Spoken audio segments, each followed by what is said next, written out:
옆에 분에 이렇게 인사하겠습니다. 예수님의 풍성함이 우리 가운데 있습니다. 인사하겠습니다. 예, 예수님의 풍성함이 우리 가운데 있습니다. 예수님의 풍성함이 우리 가운데 있습니다.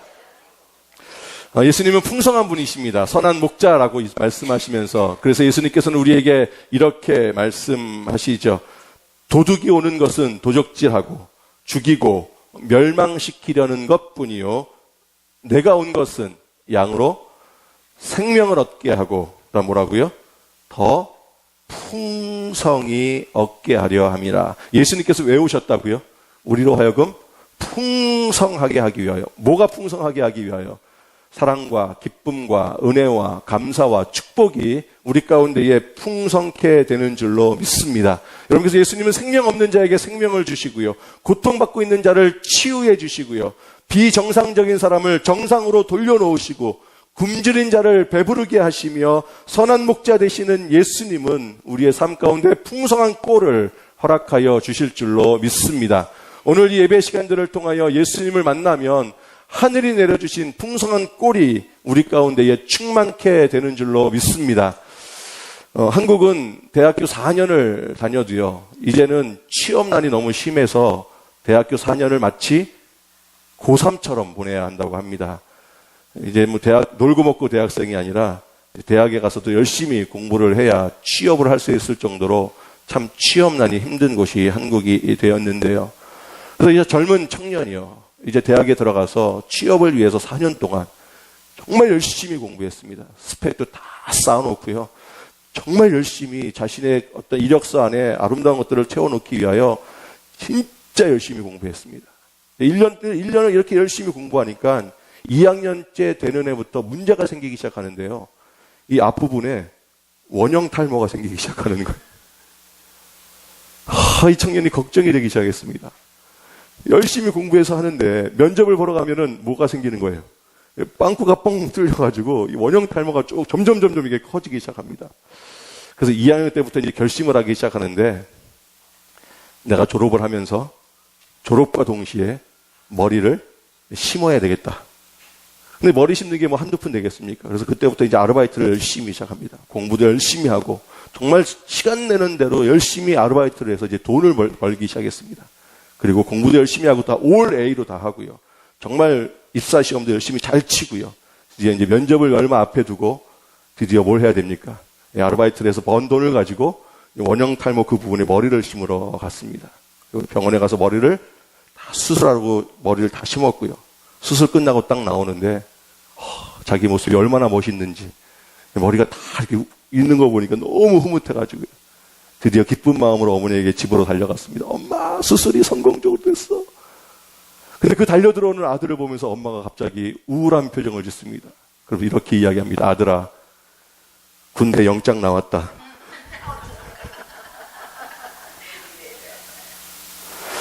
겉으로 드러나 보이는 스펙이 참 중요한 시대가 되었습니다. 그러나 우리는요, 오직 예수 그리스도가 우리의 진정한 스펙이 되는 줄로 믿습니다. 왜냐하면요, 천국은 스펙으로 가는 나라가 아니기 때문에 그렇습니다. 우리 아이들이 목청 높여서 노래 부르지 않습니까? 돈으로도 못 가요, 하나님 나라. 힘으로도 못 가요, 하나님 나라. 오직 누구요?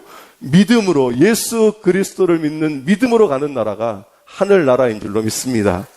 참 요즘 현대인들을 보면요, 액세서리 인생을 살고 있는 것처럼 보여집니다. 액세서리를 위해서 자신이 존재하고요, 액세서리를 빛내기 위해서 자신의 모든 것들을 투자합니다. 그래서 현대인들은요, 이 액세서리에 당신의 사활을 겁니다. 그래서 액세서리로 자신을 치장하는 정도가 아니라 어떻습니까?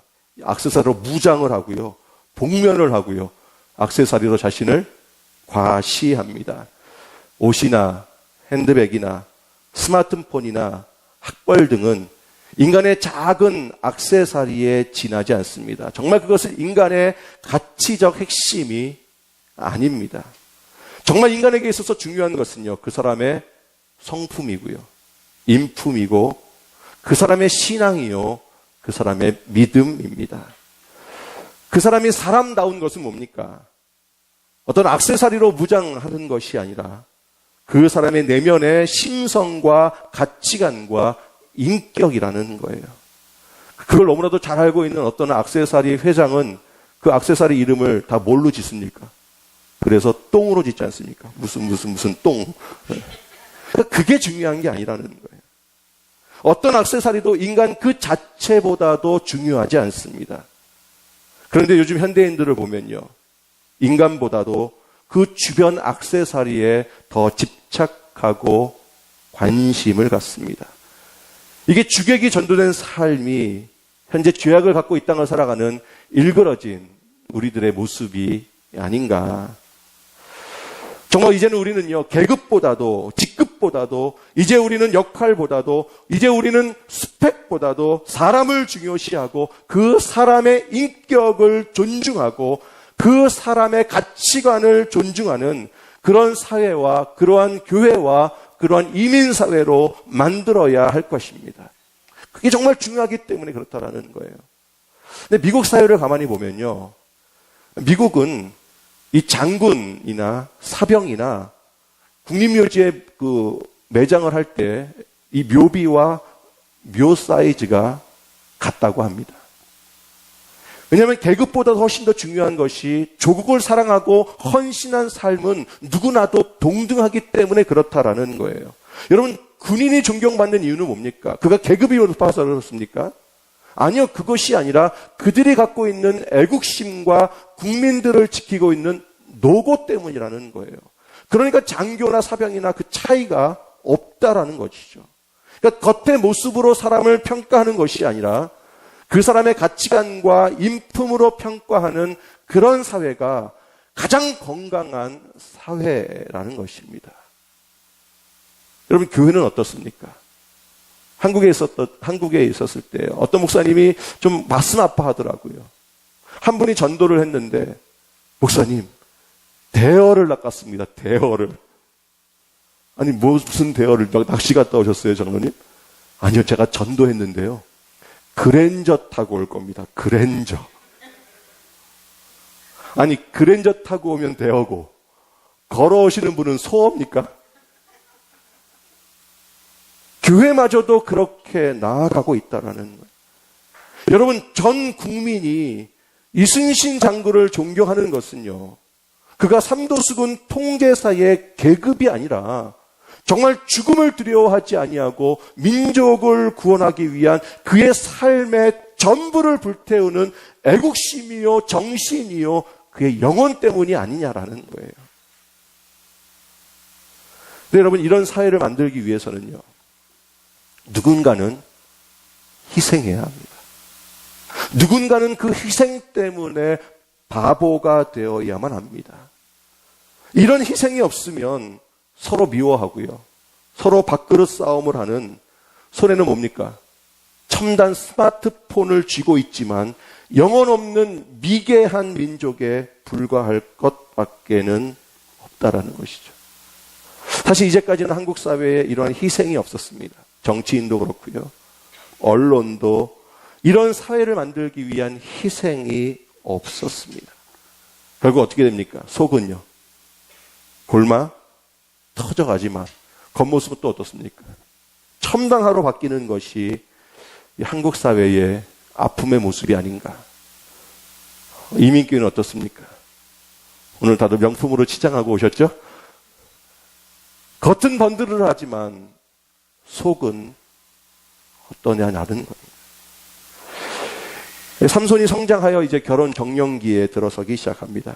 그리고 결혼할 여자를 오늘 본문은 고르게 되지요. 그리고 드디어 주변에 아름다운 여자를 찾아서 결혼을 하는데, 삼손이 선택한 여자는 이스라엘 사람이 아니라 블레셋 사람입니다. 근데 여러분, 율법은 뭐라고 이야기합니까? 이방인과 결혼을 허락합니까? 금하고 있습니까? 네, 금하고 있죠. 성경은 분명히 말씀하고 있습니다. 너희는 이방인과 결혼하지 말라. 그렇다면 이러한 블레셋 여인과 결혼하는 삼손은 잘못된 것입니까? 잘된 것입니까? 예, 그래서 부모가 어떻게 3절 상반절에 뭐라고 이야기하죠? 예, 그의 부모가 그에게 이르되 네 형제들의 딸들 중에나 내 백성 중에 어찌 여자가 없어서 네가 할례 받지 아니한 블레셋 사람에게 가서 아내를 맞으려 하느냐. 무슨 말입니까, 지금? 너의 결혼 상대가, 너의 결혼 모습이 틀렸다라는 겁니까? 잘 됐다라는 겁니까? 틀렸다라고 지금 부모가 훈계하고 있죠. 자, 삼손은 그러한 부모의 간곡한 말에도 불구하고 3절 하반절에 뭐라고 대답합니까? 삼손이 그의 아버지에게 이르되 내가 그 여자를 좋아하오니 나를 위하여 그 여자를 데려오소서 하니라. 삼손의 고집이 누구의 고집을 꺾습니까? 예, 이게 자녀 이기는 부모 없다고. 예. 결국 삼손은 블레셋 여자와 결혼을 하게 되죠. 일반적인 선입견의 모습을 보면 삼손은 블레셋 여인과의 결혼은 잘못되었다라고 쉽게 생각할 수 있을 것입니다. 왜냐하면 율법도 그렇게 이야기하고 있기 때문에 그렇습니다. 그런데 오늘 본문을 보면요, 정말 놀라운 구절이 기록되어져 있습니다. 여러분 4절에 뭐라고 지금 성경은 기록해 놓고 있습니까? 우리 14장 4절을 다시 한번 같이 큰 소리로 함께 봉독하겠습니다. 같이 읽겠습니다. 시작. 그때에 블레셋 사람이 이스라엘을 다스린 까닭에 삼손이 틈을 타서 블레셋 사람들을 치려 함이었으나 그의 부모는 이 일이, 무슨 일이요? 이 일이 결혼하는 일이 뭐라고요? 예, 여호와께로부터 나온 것인 줄을 알지 못하였더라. 삼손이 블레셋 여자와 결혼하려고 했던 것은요, 그 깊은 의도가 뭐예요? 블레셋 사람들을 치기 위한 전략적인 결혼이라는 것입니다. 그의 부모가 삼손의 결혼을 말린 것은요, 왜 말렸다고요? 하나님께서 이 일을 허락하셨음을 그의 부모가 몰랐다라는 거예요. 알지 못했다라는 것입니다. 그러니까 삼손이 블레셋 여인과 결혼하는 것은 여호와께로부터 나온 것이라고 오늘 성경은 정확하게 기록해 놓고 있습니다. 그러니까 삼손은 결혼을 통해서 삼손 사사는 블레셋을 공격해야 하고 블레셋을 징벌해야 합니다. 근데 여러분, 신성한 결혼을 이런 식으로 이용해도 되는 겁니까? 신성한 결혼인데 어떤 목적을 이루기 위하여 정략적으로 결혼해도 괜찮은 것이냐라는 거예요. 우리 임권사님 왜 결혼하셨습니까? 가문의 영광을 위해서. 우리 임종환 사님과 만나면 우리 가문의 대대에 뼈대 있는 가문을 세우기 위하여 전략적인 결혼을 하셨습니까? 그게 아니라는 거죠. 그게 웃는 것 보니까 그게 아니라는 것을 이렇게 증명하고 있잖아요. 왜요? 결혼은 그 사랑으로 만들어진 숭고한 것이기 때문에 그 어느 누구나 만약에 정략적으로 결혼한다면 그 결혼을 향하여 뭐라고 이야기하겠습니까? 다 손가락질하지 않겠냐라는 거예요. 그런데 왜 하나님은 삼손이 이방인과 결혼하는 것을 전략적으로 허용하셨냐라는 거예요. 이건 하나님이라도 좀 너무하신 것 아니에요? 도대체 사사가 갖고 있는 사명이 무엇이기에, 그 사명이 무엇이기에 결혼까지도 희생해야 하냐라는 거예요. 여러분, 에덴 동산에서 하나님께서 아담을 창조하실 때에 아담을 창조하신 이유와 목적이 있었습니까? 없었습니까? 있었습니다. 이것이 창조의 이유요 원인이었습니다. 하나님은요, 신의 속성, 신이시기 때문에 그 신의 속성상 아무 생각 없이 창조하지 않습니다. 그죠? 하나님이 뭔가를 창조해 놓고서 이거 내가 왜 만들었지? 이렇지 않는다라는 거예요. 하나님은 뭔가를 창조하실 때에는 분명한 창조물에는 어떤 목적과 이유가 있다라는 것이죠. 하나님께서 창조할 때의 목적과 이유는요, 창조된 인간들에게는 그것이 뭐가 될까요? 그게 사명이 되고 그에게 있어서 그것이 책임이 되고요. 그리고 그것이 그의 존재 이유와 목적이 되는 것입니다. 하나님이 사람을 창조하실 때 그 코에 생기를 넣으시면서 하나님의 영을 넣습니다. 그래서 인간이 뭐가 되죠? 살아있는 생영이 되지요. 이렇게 인간은요, 유일하게 하나님을 닮은 창조물이 됩니다. 근데 하나님께서 인간을 그렇게 하나님을 닮은 창조물로 창조하신 이유가 뭡니까? 왜 사람을 창조하셨어요? 여러분의 존재 목적이 뭡니까? 바로 하나님과 교제하고요, 하나님을 섬기도록 지음받았습니다. 이것이 인간의 사명이라는 거예요. 인간에게 있어서 하나님을 닮도록 창조된 그 존재 이유는 하나님과 교제하고 섬기고 하나님을 찬양하기 위한 것이었습니다. 이렇게 지음받았기 때문에 모든 피조물 중에서 하나님은 인간을 어디에 두셨습니까? 가장 높은 지위와 권세를 누리게 하시고요, 누구보다 높게 우리를 창조하셨냐라는 거예요. 천사보다 높은 존재로, 능력은 없지만 천사보다 높은 존재로 우리를 창조하셨습니다. 그런데 피조물 중에서 가장 높은 자리에 오른 인간이요, 그 자리에 올라가니까 어떻게 됩니까?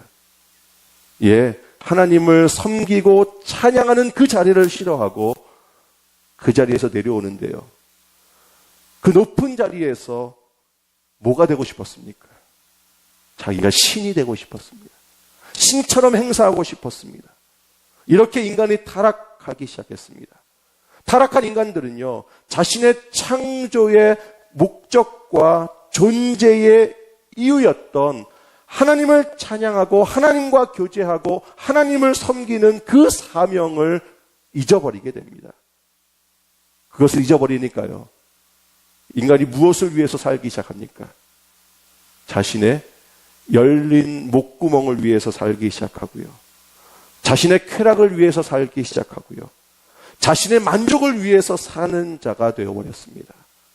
그 결과 인간은 인간의 존엄한 가치와 인간의 숭고한 사명은 다 박탈당하고 다 잊어버리고요, 뭐처럼 살기 시작하냐 하면 짐승처럼 먹기 위해서 살고요, 쾌락을 추구하며 하루하루 살아가고요, 왜 사는지도 모르면서 그렇게 열심히 살아갑니다. 그래서 죄인된 인간에게서부터 나오는 말이 뭔지 압니까? 나는 먹으려고 살아, 먹으려고.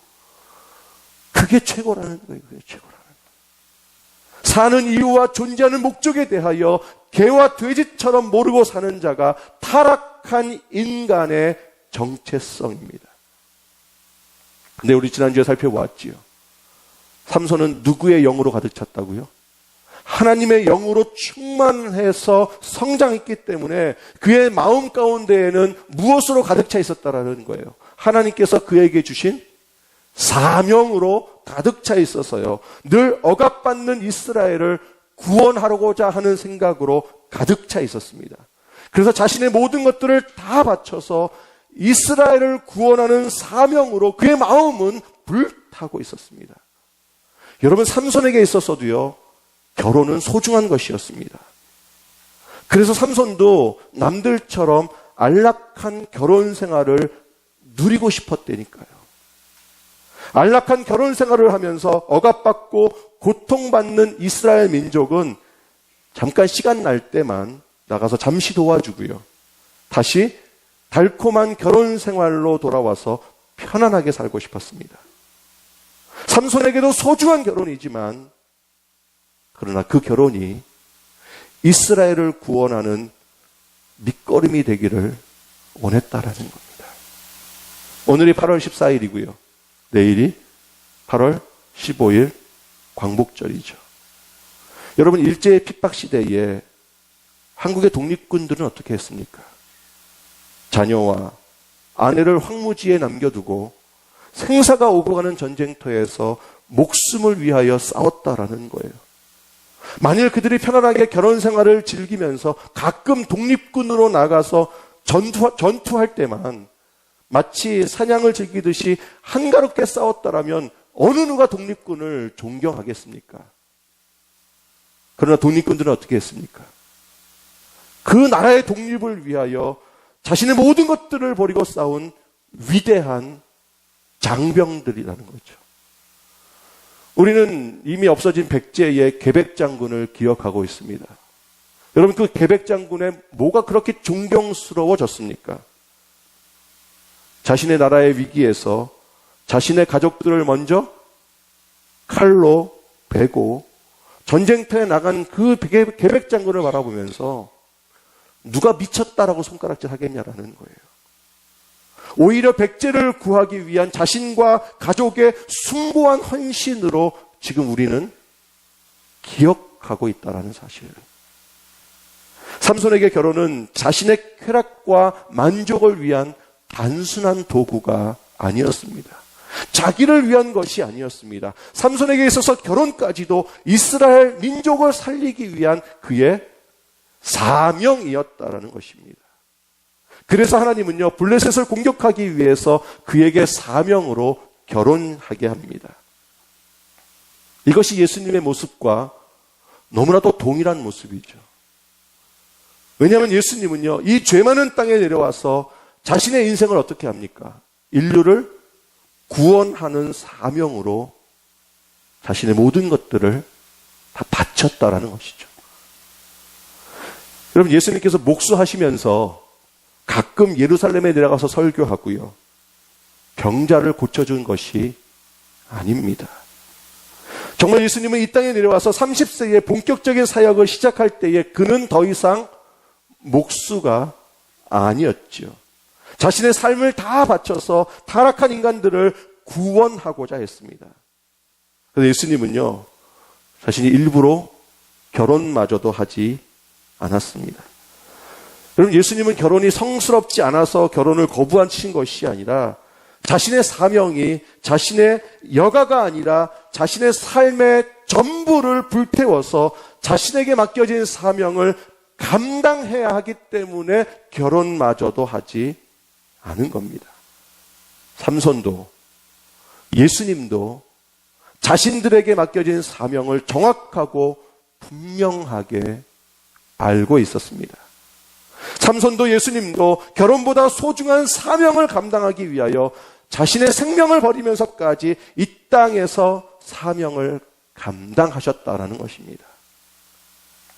삼손이 블레셋 여인과의 결혼함으로 말미암아 그의 인생은, 그의 사명은 실패한 것처럼 보여지기도 합니다. 그러나 실상은요, 블레셋 여인과 결혼을 통해서 삼손의 사명이 활활 타오르게 된다는 것이죠. 물론 나중에 그의 머리카락이 자라나는 그 비밀을 누설함으로 말미암아 정말 죽을 고생을 하죠, 삼손이. 사사로서의 어떤 사명의 일부는 실패하지만 그러나 그의 맨 마지막의 모습은 어떻습니까? 정말 가장 아름다운 모습으로 성경은 뭐라고 표현하고 있죠? 그 전에 행한 그 어떠한 일보다도 그의 마지막의 모습이 가장 훌륭했다라고 성경은 사명을 이루는 숭고한 죽음을 맞이했다라고 기록해 놓고 있습니다. 예수님께서 그 사명을 이루시는 모습을 보면 때때로 어떻습니까? 실패한 것처럼 보입니까? 보이지 않습니까? 보이죠. 왜요? 로마 병정들에게 매를 맞고요, 십자가에서 죽는 비참한 최후를 맞이하게 됩니다. 십자가에서 죽는다는 그 모습은요, 인간에게 있어서 실패를 의미합니다. 그래서 이단 문선명이는요, 예수님께서 십자가에 못 박혀 죽었기 때문에 그의 사명을 실패했다라고 이야기합니다. 그래서 예수님이 그의 사명을 실패했기 때문에 그래서 누가 왔다는 거예요? 자기가 왔다는 거예요. 왜요? 그 실패한 사명을 감당하고 완수하기 위해서. 근데 이렇게 말을 하는데도요, 전 세계 수백만이 그에게 넘어가지고 걸려가지고 넘어간다라는 거예요. 한번 제가 해볼까요? 예수님 실패하셨습니다. 제가 그 예수님의 실패한 사명을 완수하려 오셨습니다. 왜 아멘을 아무도 안 하십니까? 이래서 이단에 안 넘어가는 거예요. 여기에 아멘 하면 이제 이단으로 넘어가는데. 예수님은요, 이 땅의 모든 죄인들을 위해서 죽어야 하는 사명을 너무나도 잘 알고 있었습니다. 그래서 실제로 예수님은 그 사명을 완벽하게 이루어 놓으시죠. 예수님의 사명이 때때로 어려움을 만나고요, 심한 고문을 당하고 제자들의 배신으로 말미암아 십자가에 못 박혀 죽는 것처럼 보이지만 예수님은 인간처럼 자신의 사명을 실패할 수가 없습니다. 왜냐하면 예수님은 누구와 똑같습니까? 하나님과 똑같은 예수님 안에 있는 그 전능한 속성은 모든 사명을 완벽하게 감당할 수 있는 능력이 그에게 있다라는 것입니다. 사명을 감당하는 인간들은 자신이 성공할지 실패할지 모르지만 예수님은 하나님과 동등한 신적 속성과 능력을 갖고 있기 때문에 자신의 사명이 다 완수될 것을 미리 알고 계셨다라는 거예요. 그래서 그 증거가 뭡니까? 예수님께서 십자가에서 처형을 당하지만 내가 너희들보다 먼저 부활해서 어디에 가 있을 거라고 예언해 주십니까? 네, 갈릴리로 먼저 가 있을 것이라고 미리 말씀해 주시고요. 이것이 바로 예수님이 자신의 사명을 완벽하게 이루신다라고 하는 그 사실을 미리 알고 있는 신적 속성이라는 것입니다. 예수님은 사명을 감당하기 위해서 십자가에서 죽으실 것을 알았습니다. 그런데 많은 사람들은요, 예수님이 그 십자가의 죽으심이 그의 사명의 실패라고 주장합니다. 여러분, 그래서 유대 종교 지도자들은요, 예수님의 사명이 실패했음을 백성들에게 보여주고 싶은 거예요. 그래서 예수님을 나무 위에 죽이는 십자가 처형을 그렇게도 원했던 것이었습니다. 왜냐하면 구약 율법에 뭐라고 지금 기록해 놓고 있습니까? 신명기서에 보면요, 사람이 만일 죽을 죄를 범함으로 네가 그를 죽여 나무 위에 달거든 그 시체를 나무 위에 밤새도록 두지 말고 그날에 장사하여 네 하나님 여호와께서 내게 기업으로 주시는 땅을 더럽히지 말라.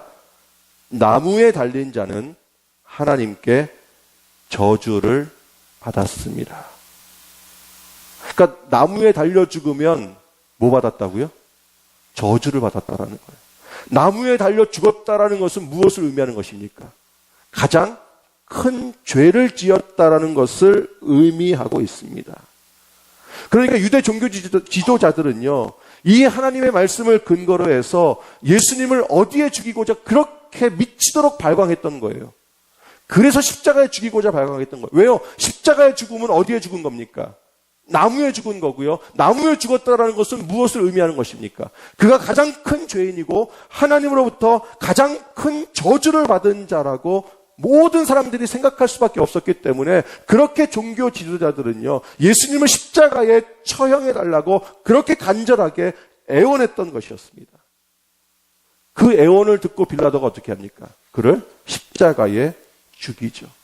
그것도 그냥 죽이는 것이 아니라 발가 바뀐 채로 수많은 사람들이 찾아오는 그 6월절에 예루살렘으로 몰려오는 그 길목에서 예수님을 십자가 위에 달아서 처형합니다.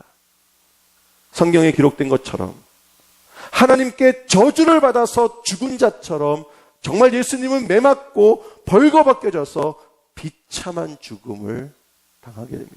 여러분, 그래서 유대 종교 지도자들은요, 예수를 처형하고 와서 뭐라고 이야기합니까? 누가 성공한 거예요? 자신의 계략이 성공했다고요. 시원한 포도주를 마시면서 자기들은 기뻐했던 것이었습니다. 예수님은요, 당신의 사명을 이루기 위하여 자신의 전부였던 생명을 버립니다. 자신의 사명을 이루기 위하여 자신의 생명을 기꺼이 버립니다. 그런데 가룟 유다를 비롯한 수많은 예수님의 제자들은요, 십자가에 못 박혀 죽는 그 예수님을 보면서 뭐라고 생각한 거예요? 아, 하나님의 저주를 받은 거구나. 그의 사명이 실패한 줄로만 알았습니다. 그래서 그 십자가에서 힘없이 죽어가는 그 예수님을 바라보면서 모든 구원 사역이 실패한 줄로 알아 소망도 없고 더 이상 의지할 곳도 없으니까 어떻게 한 거예요? 그래서 갈릴리로 간 거예요. 그래서 갈릴리로 가서 심지어는 베드로는 뭐라고 이야기합니까? 나는 물고기나 잡으러 가노라. 다시 원래의 모습으로 돌아가겠다라는 거예요. 그러나 여러분, 예수님은 십자가에 달려서 인간의 모든 죄를 짊어지고 하나님의 진노와 저주 가운데에 인간을 대신하여 죽음으로써 인간을 구원하고자 사실은 십자가에 달리기를 자원하셨습니다. 예수님은 자신의 사명을 알았습니다. 자신의 사명의 완성은 죽음이라는 사실을 너무나도 잘 알았기 때문에 예수님 자신이 죽음을 원한 것이었습니다. 그래서 예수님은 내가 죽는다라고 이야기하죠. 그런데 그 설교를 들었던 수많은 유대인들은 뭐라고 이야기합니까? 아니, 왜 저 사람은 맨날 자살하려고 하냐? 제자들에게도 계속 이야기하죠.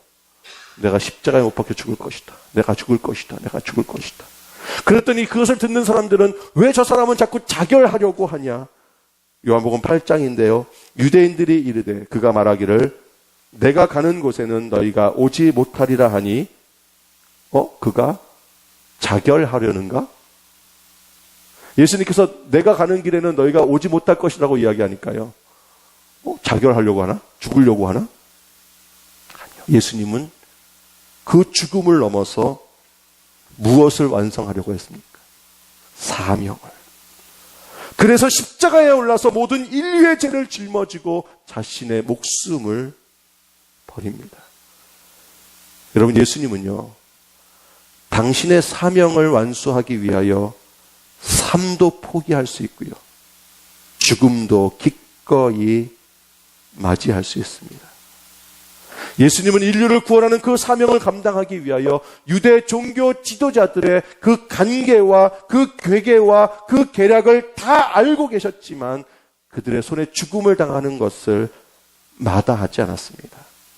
왜요? 예수님의 사명은 십자가에서 죽으심으로 완성되기 때문입니다. 여러분, 그러므로 사명은요, 액세서리가 아닙니다. 사명은 내 삶의 어떤 일부도 아닙니다. 사명이란 유흥도 아니고 취미생활도 아닙니다. 사명이란 나의 인생의 전부이어야 합니다. 사명이란 인간 존재의 이유이고 목적입니다. 내가 지금 이 땅을 살아가고 있다는 그 존재 이유가 사명이요, 내 삶의 가치라는 것입니다. 인간이 존재의 이유와 목적을 위하여 자신의 생명까지도 버리고요, 자신의 삶까지도 희생하고 자신의 가족까지도 버리는 것은 매우 아름다운 행동이요, 매우 숭고한 삶의 모습입니다. 여러분, 그래서 911 그 사람들이 얼굴이 시커매지고요, 때로는 옷이 불타고요, 그래서 그 옷이 너덜너덜해서 사람들 앞에 나아갔을 때에 손가락질하는 사람이 있습니까? 없습니까? 어느 한 사람도 왜 얼굴이 그 모양이냐고, 왜 옷을 그렇게 입었냐라고 손가락질하지 않습니다. 오히려 누구로 손가락질할까요? 이쪽에서 불이 났는데 막 911 사람이 막 화장하고요, 그 제복이 깨끗해서 나오면 뭐라 그럴까요? 오히려 그 사람을 손가락질하지 않겠냐라는 거예요. 여러분, 이순신은요, 자신의 아내와 가족들을 위하여 고향으로 돌아오지 않고 오히려 어떻게 합니까? 12척의 배를 가지고 300척이 넘는 일본 외선들과 싸웁니다. 그러니까 이순신 장군은 자신의 가족과 자신을 위하여 전쟁터를 벌이고 도망한 비천한 자가 아니라 자신의 사명을 감당하기 위하여 가족도 생명도 모든 것을 버린 자.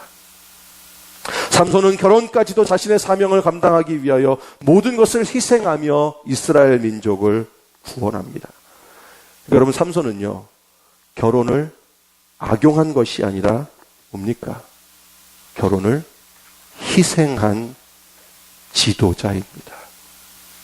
예수님의 사명은 자신의 생명을 십자가 위에서 버리고 죽음에 이르는 사명이었습니다. 그래서 여러분, 십자가를 악용한 것이 아니라 십자가 위에서 희생한 분이 바로 예수 그리스도입니다. 예수님의 사명으로 온 인류는 구원에 이르는 생명의 길을 얻게 되었습니다. 이순신의 목숨은 명량해전으로 말미암아 왜군은 어떻게 합니까? 결국 전라도에서 철수하게 되고요, 북진을 포기하는 정책. 그래서 이순신 장군은 뭐라고 고백합니까? 나에게는 아직도 뭐가 있다고요? 12척의 배가 남아있다. 사명을 잃어버린 자는요, 12척을 가지고는 아무것도 할 수 없다. 사명을 위해서 죽는 자가 민족을 구하고 인류를 구하는 자가 되는 줄로 믿습니다. 여러분, 하나님 아버지께서는요, 인간 존재의 이유와 목적을 잊어버리고 비참하게 짐승처럼 사는 사람을 보시면서요, 너무나도 가슴 아파하십니다. 불쌍히 여기십니다. 여러분, 우리가 대통령을 존귀하게 여기죠. 대통령이 나타나면 다 그에게 머리를 숙입니다. 우리가 대통령을 존귀하게 여기는 이유가 뭡니까? 왜 그렇게 수많은 세금을 들여가면서 경호원을 붙이고 그를 그렇게 보호하죠? 왜요? 나라와 민족을 보호하고 지켜야 하는 사명과 책무가 그에게 있기 때문에 그렇습니다. 여러분, 그래서 누가 항복하면 끝나는 거예요, 사실은. 대통령이 항복하면 끝나는 겁니다. 왕이 고개를 숙이면 전쟁은 그것으로 끝나는 겁니다. 그런데 누가 끝까지 버티고 있으면 되는 겁니까? 대통령이 버티고 있으면. 이것이 그가 나라를 지키는 책무요 사명이기 때문에 그를 존중하고 존경합니다. 그리고 그를 존귀하게 대합니다. 그런데 그 대통령이 자신의 사명을 잊어버리고요, 나라를 팔아버리고 자신의 가족들을 위한 일을 위해서 비리를 서슴지 않고 모든 일들을 행동한다면, 여러분, 그런 대통령은 어떻게 합니까? 그래서 있는 법이 뭐죠? 탄핵하잖아요, 탄핵. 여러분, 그 탄핵은 누가 하죠? 그 대통령을 단죄하고 버리고 심판하는 것은 누구 몫입니까? 국민의 몫이죠, 국민의 몫. 아니, 뭐 다른 나라 사람이 하는 게 아니라 정말 대통령이 그렇게 하면 누가 투표해서 끌어냅니까? 국민들이 하는 거죠. 그러니까 인간이 아무리 하나님의 형상으로 아름답게 창조되었다 할지라도 인간 존재 목적인 사명을 망각하고요, 나 자신만을 안위하면서 살아간다면 그것은 숭고한 인간의 모습이 아니라 마치 돼지와 지렁이처럼 비천한 존재가 된다라는 거예요. 하나님 아버지는요, 그렇게 짐승처럼 살아가고 있는 인간들에게 누구를 보내주셔서, 예수 그리스도를 보내주셔서 인간의 사명이 뭔지, 인간의 존재 이유가 뭔지, 왜 존재해야 하는지를 정확하고 분명하게 말씀해 주십니다. 인간의 사명이 뭐라고요? 하나님을 섬기고 하나님과 교제하고 하나님을 찬양하고 하나님을 영화롭게 하는 것이 인간 존재의 이유와 목적임을 예수 그리스도를 통하여 분명히 깨우쳐 주십니다. 예수님을 통해서 인간의 사명은 전달되었고요, 이 사명을 받은 자가 예수 그리스도의 제자인 줄로 믿습니다. 우리 옆에 분과 인사하겠습니다. 당신은 예수님의 제자입니다. 당신은, 집사님은 예수님의 제자입니다. 이 사명을 다시 받으면 영원한 삶을 다시 살게 되고요, 다시 아담처럼 존귀한 자가 되어서 권세와 지위가 회복되어지며 하나님께서 그 사람을 가장 존귀한 사람으로 회복시켜 주시는 줄로 믿습니다. 저와 여러분은 이 사명을 다시 주 예수 그리스도로부터 받은 줄로 믿습니다. 그 사명을 우리에게 허락하여 주셨습니다. 아멘. 그럼 우리는요, 무엇 때문에 살아가는 사람입니까? 액세서리가 아니라 뭐요? 사명 때문에 살아가는 자인 줄로 믿습니다. 삼손이 비록 블레셋 여인과 결혼하지만 이것은 하나님께서 그에게 주신 사명의 결혼이었습니다. 왜냐하면요, 그에게 주신 사명은 그의 삶의 일부가 아니라 전부였기 때문에 그렇습니다. 근데 여러분, 하나님의 사명으로 그를 결혼시키지만 삼손으로 하여금 억지로 결혼하게 할까요? 그러니까 블레셋 여인 중에서 누구를 고르도록 성경은 역사하게 하십니까? 자기 눈에 좋은 여인으로. 그 성경은 뭐라고 표현하죠? 그 여자가 삼손 눈에 들었더라. 그러니까 여러분, 하나님은요, 우리에게 사명만 주시고 그다음에 고용만 주시고 아픔만 주시는 분이 아니라는 거예요.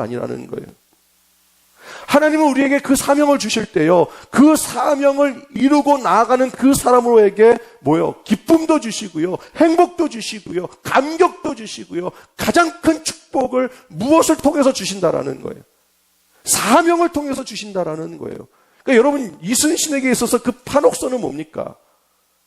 감옥이 아니라 그 12척의 배 위에서 그는 정말 시원하게 불어오는 그 바닷바람의 그 아름다움을 느꼈다라는 거예요. 여러분, 지금 올림픽을 하고 있는데요. 가장 힘든 종목을 꼽으라고 이야기한다면 아마 마라톤일 겁니다. 마라톤.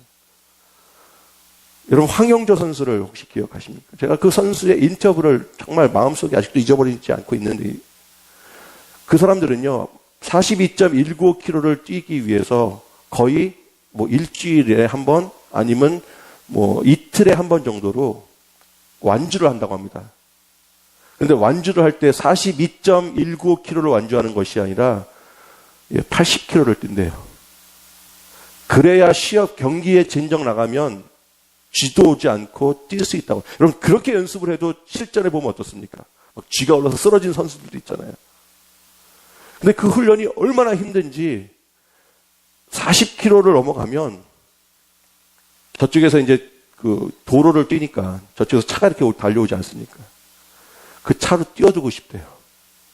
차라리 너무 힘드니까 그냥 뛰어들어서 죽었으면 좋겠다.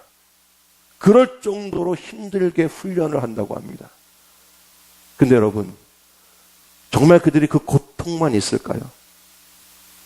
아니요. 그렇게 달릴 때요, 조그만 바람이 자신의 이렇게 이마를 싹 스치고 지나가면 그때 그 평안함, 그 행복감은 이루 말할 수 없다고 이야기합니다.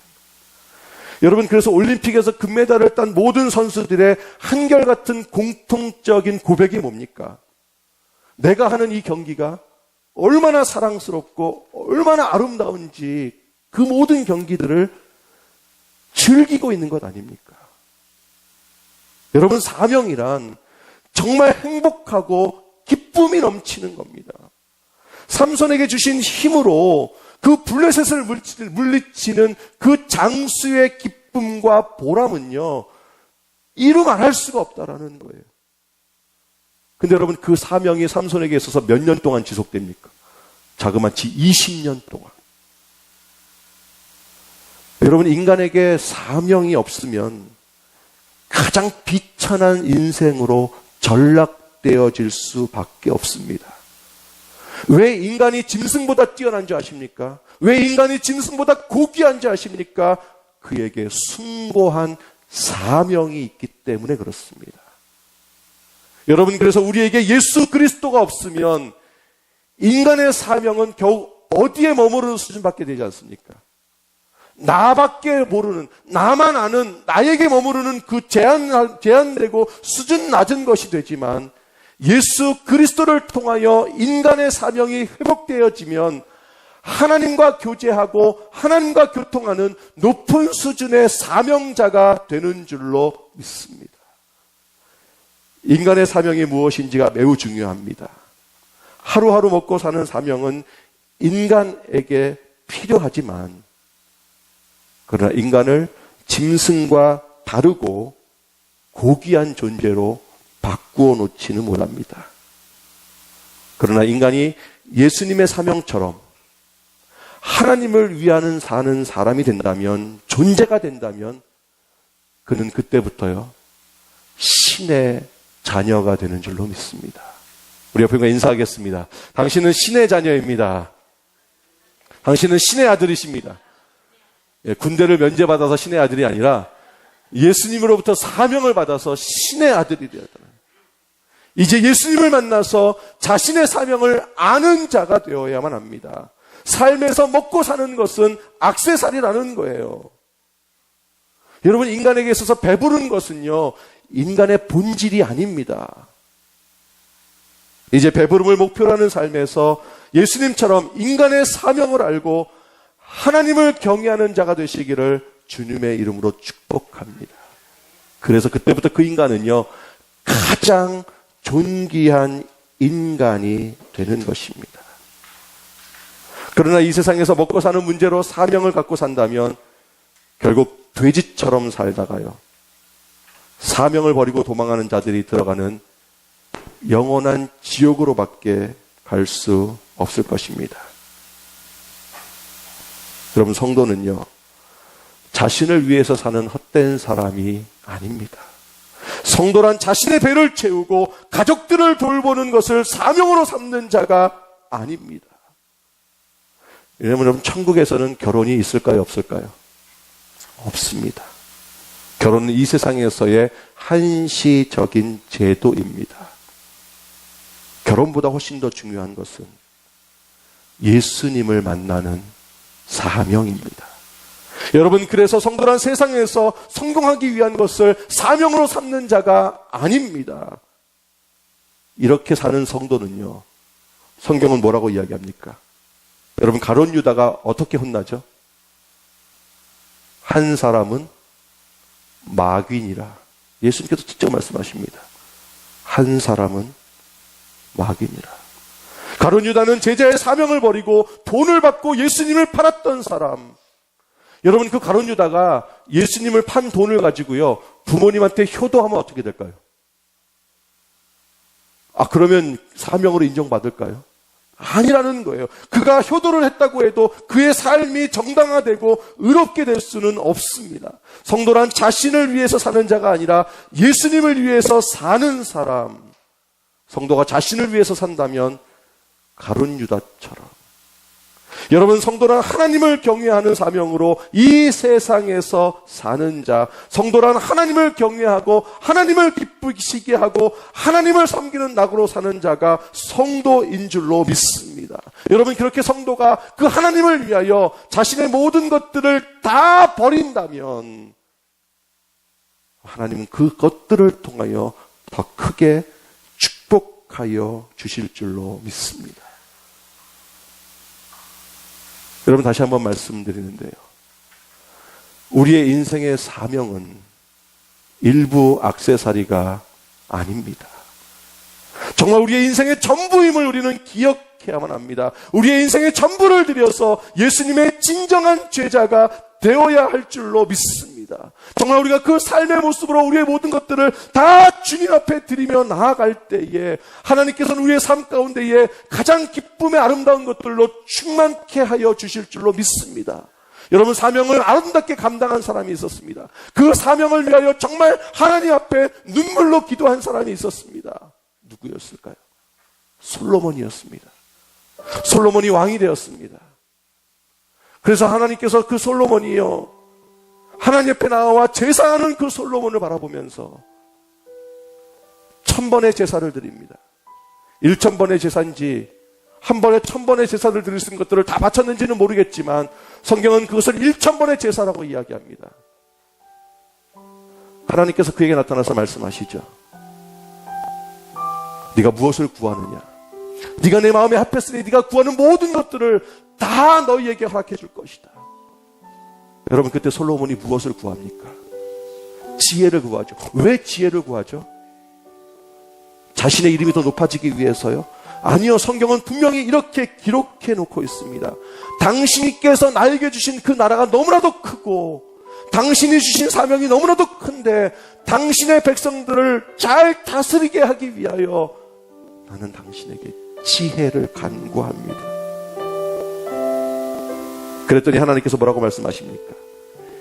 솔로몬이 이것을 구하매 그 말씀이 주의 마음에 든지라. 이에 하나님이 그에게 이르시되 네가 이것을 구하도다. 자기를 위하여 장수하기를 구하지 아니하며 부도 구하지 아니하며 자기의 원수의 생명을 멸하기도 구하지 아니하고 오직 송사를 듣고 분별하는 지혜를 구하였으니 내가 네 말대로 하여 네게 지혜롭고 총명한 마음을 주노니 네 앞에도 너와 같은 자가 없거니와 네 뒤에도 너와 같은 자가 일어남이 없으리로다. 그 다음에 뭐요? 내가 또 네가 구하지 아니한 부귀와 영광도 내게 주노니 내 평생에 왕들 중에서 너와 같은 자가 없을 것이다. 솔로몬은 자기를 위하여 구하지 않았습니다. 자신의 생명의 장수를 구하지 않았습니다. 원수의 생명도 구하지 않았습니다. 그 사명을 잘 감당하기 위하여 하나님 나에게 지혜를 주시옵소서라고 구하였을 때에 하나님께서는 그에게 그 모든 것까지도 다 허락하여 주셨습니다. 우리는 지금까지 무엇을 기도했습니까? 우리는 지금까지 하나님께서 주신 사명을 위하여 기도하는 자가 아니라 자신을 위하여 장수를 구하고, 자신을 위하여 부하기를 구하고, 자신을 위하여 원수의 생명을 멸하기를 구원한 온전한 신앙은 아니었습니까? 그러나 이제부터 예수님을 위하여 하나님을 경외하는 사명을 감당하는 자가 해달라고 우리는 기도해야만 할 것입니다. 우리는 도대체 뭐라고 지금 기도하고 있습니까? 하나님, 내 삶 아시잖아요. 하나님, 내 삶을 좀 채워주세요. 채워주세요.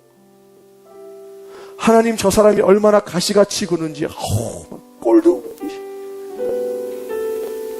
아니요, 우리는 이제 그런 기도가 아니라 하나님, 당신의 사명을 감당하게 하여 주시옵소서. 내게 주신 사명을 위하여 그 일을 이뤄나갈 수 있게 하여 주시옵소서. 이렇게 구하면 하나님은 너무나도 기뻐하셔서 우리가 구하지 아니하는 성령을 폭포수처럼 부어주시고, 우리가 구하지도 않았던 장수와 부귀와 모든 문제마저도 해결하여 주실 줄로 믿습니다. 여러분, 그러면 우리는 어떻게 하면 될까요?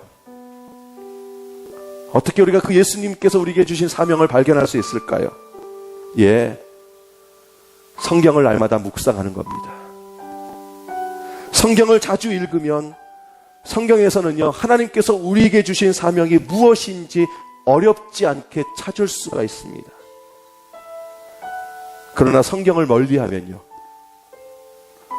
목사의 설교를 들어도 잘 이해가 되지 않고요, 목사가 설교할 때 인용하는 본문이 이게 성경에 있는 건지 불경에 있는 건지도 헷갈려가지고, 여러분, 교회를 오래 다니는 것이 자랑이 아닙니다. 교회를 오래 다녀도 성경을 모르면 하나님도 예수님도 성령님도 몰라서 내게 주신 사명이 무엇인지도 모르고 비참하게 사는 교인이 될 수밖에 없습니다. 이런 자는요, 오히려 하나님 앞에서 수치고요, 날마다 하나님의 무서운 책망 가운데에 간신히 오늘 하루를 살아가는 사람. 그러나 성경을 묵상하면요, 예수님의 사명이 무엇인지 깨닫게 되고요, 하나님 앞에서 존귀한 자가 되는 줄로 믿습니다. 여러분, 성경의 겉이 왜 가죽으로 된 줄 아세요? 이게 들고 다닐 때 액세서리가 돼가지고 폼나게 하기 위하여 가죽이 된 게 아니라 아무리 읽어도 닳지 않도록 하기 위하여 가죽으로 만든 줄로 믿습니다. 우리의 신앙의 선배들은 그래서 하나님이 주신 사명이 너무나도 귀하고 존귀했기에 이렇게 찬양하면서 삶을 살았습니다. 435장인데요. 나의 영원하신 기여, 뭐보다 귀하다고요? 생명보다 귀하다라는 것. 나의 갈 길을 당하도록 주님 나와 동행하여 주시옵소서.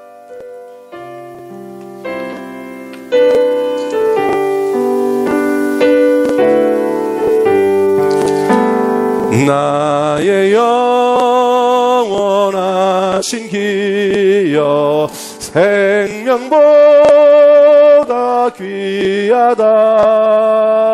나의 갈 길 다가도록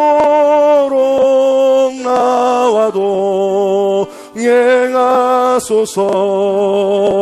주께로 가까이 주께로 가오니 나의 갈 길 다가도록 나와도 행하소서.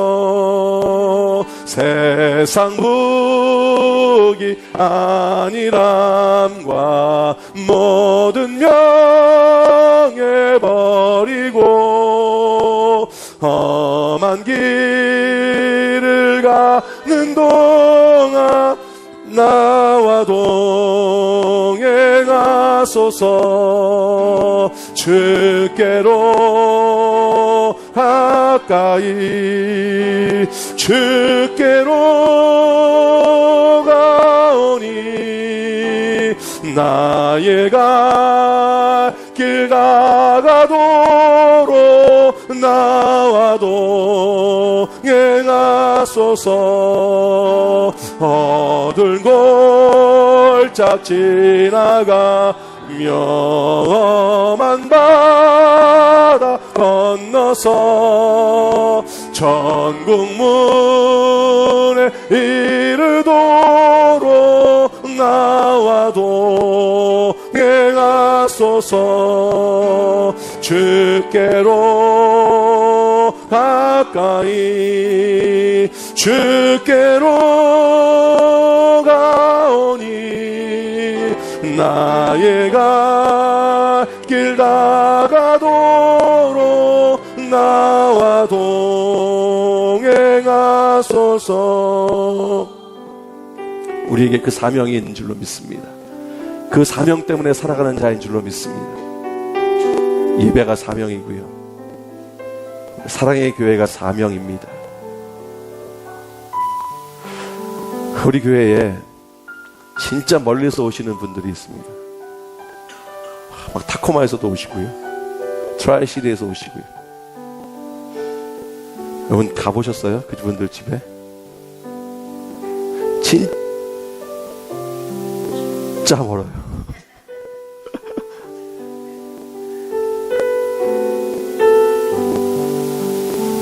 그새가요, 신방 가고요, 함께 예배하면서 때때로 이제는 오지 마시고 가까운 교회로 가세요라고 하시고 싶은 말이 요까지 이렇게 나올 때가 있어요. 근데 이걸 막 눌러요. 왜요? 사명이니까. 저는 그래서 막 크게 얘기해요. 더 자주 오십시오. 더 많이 오십시오. 그게 사명이니까. 주님은 그걸 칭찬할 거예요. 너의 그 수고를 내가 잊지 않을 거라고 주님 말씀하실 거예요. 왜요? 그게 사명이니까. 우리에게 귀한 직분을 주셨습니다. 부르기 좋으라고요? 뭐 특별히 교회에서 부를 어떤 칭호가 없어서요? 그래서 막 우리가 다 식구가 되잖아요. 막 이모, 막 삼촌. 교회에서 그렇게 부르는 건 아니지만, 부를 게 없어서 그렇게 부르나요? 아니요. 그게 사명이니까. 우리 이제 함께 같이 회개의 기도를 좀 드렸으면 좋겠습니다.